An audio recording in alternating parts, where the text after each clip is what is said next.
Good afternoon and welcome to the April 17th Subcommittee on Testing Accommodations and Eligibility meeting. As a reminder, this meeting is being recorded. I'm calling this meeting to order. Devin, please do the roll call. Burns, Bolton, Lawrence, Here. Montgomery, Reyes, Reyna, Here. Silva Guzman, not present. We have a quorum. Great, thank you. We have one member appearing remotely today as required by the Bagley-Keene Act, Open Meeting Act. Members appearing remotely must appear visibly on camera except if a member is unable to appear by video due to a connectivity challenges. If that is the case, please provide an explanation. Members should also raise their hands when leaving and returning to the meeting if they will be absent for more than 5 minutes. First on the agenda is call for public comment. Before we begin public comment, I would like to remind everyone that under the Bagley-Keene Open Meeting Act, public comments must pertain to items that are on the agenda or be related to matters that are within the jurisdiction of this agency. Specifically, the subcommittee exercises oversight of testing accommodations and eligibility matters, including those for the California bar exam and the first-year law students exam. Subcommittee does not have authority over attorney discipline, and there are no attorney discipline matters on the agenda for today's meeting. Members of the public wishing to comment were encouraged to submit written comments prior to the meeting to ensure that the subcommittee would have time to consider those comments. The subcommittee has received and read all the written public comments, so we thank you for that. To facilitate hearing as many members of the public as possible, I encourage you not to repeat points that were made by previous speakers. Today's CBE meeting is currently in recess to allow for this subcommittee meeting. The CBE will reconvene to complete the CBE agenda once the subcommittee meeting has concluded. As a result of these time constraints, I'm going to exercise the option to make a motion to limit public comments to 20 minutes, with each speaker having 2 minutes.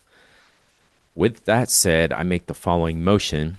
Given that we have limited time this afternoon for the entirety of the subcommittee agenda, I move to suspend the rules of order to limit the public comment period to a maximum of 20 minutes. Do I have a second?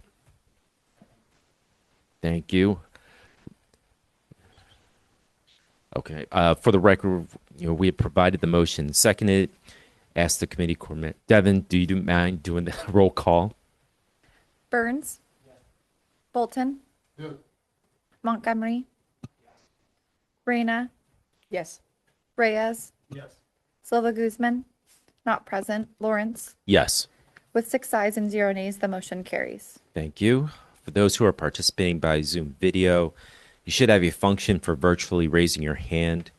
It is a hand icon and should appear at the bottom center of your screen.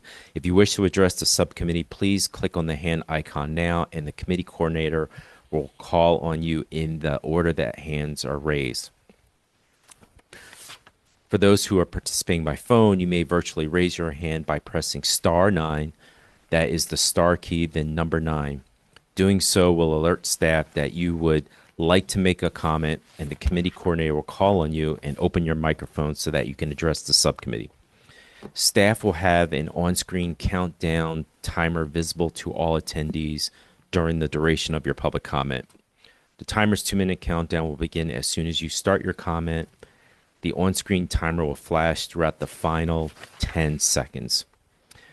We will start public comment with people who are in person, starting with anyone at one of our remote locations.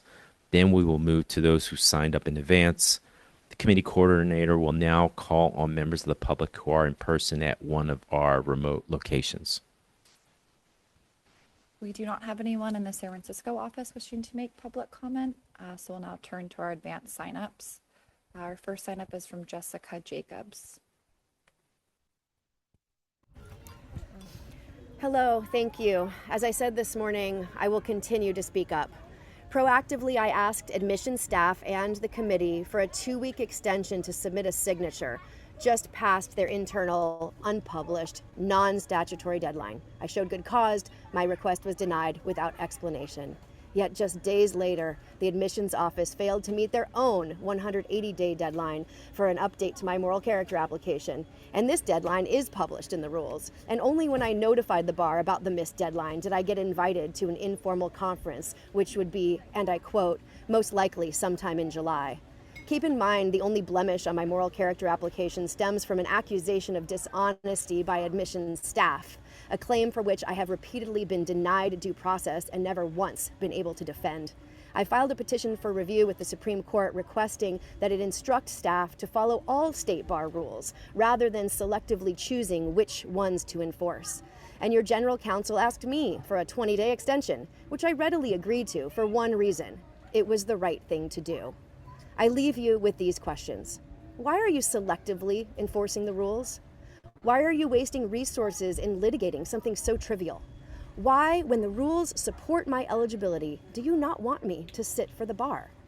For the sake of current and future law office study program students, I respectfully request transparency and an answer to these questions. Please do right by the people in this program. Thank you. Thank you. Are there any more, Devin? Our next public comment is from Nadine Mazard.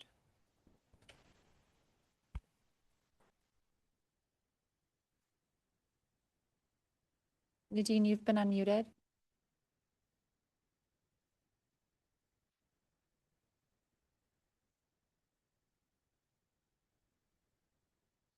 We do not have any additional public comments. Thank you for your public comments. This concludes the public comment period. So I think the next item on our agenda is, are there any ADA requests? Is that correct? We do not have any. Okay, great.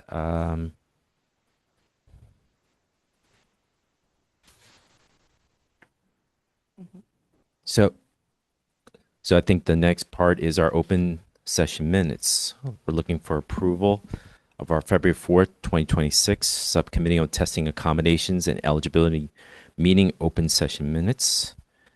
Are there any questions about the missions or any revisions? If not, can I please get a motion to approve the minutes?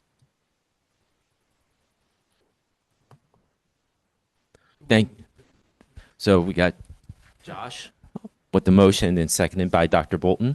Thank you. Can we get a roll call, please? Burns? Bolton? Yes.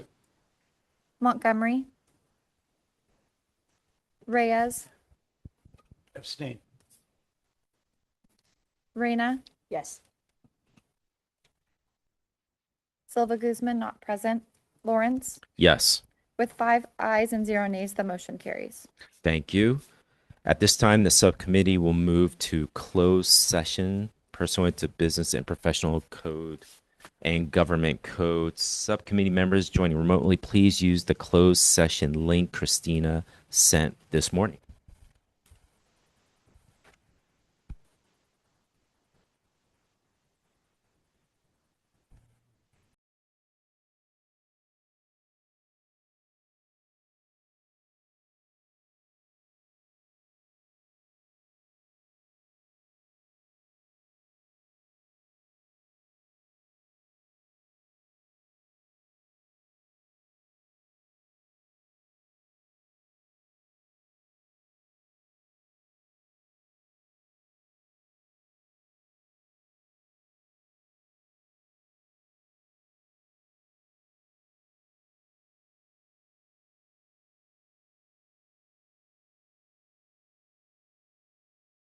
The meeting is adjourned. As a reminder to the public, the Committee of Bar Examiners meeting will resume at 1:30 at the link provided in the agenda online.